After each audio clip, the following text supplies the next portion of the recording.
Installing a micro SD card.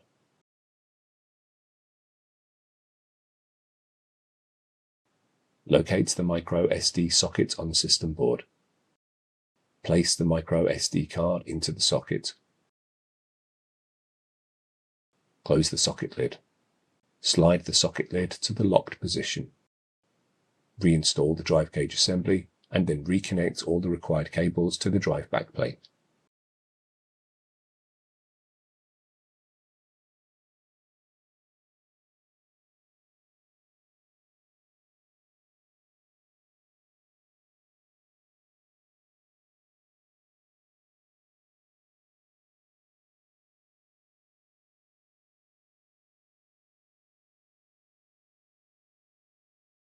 Make sure that all the required cables are routed and connected correctly, and then reinstall the top cover.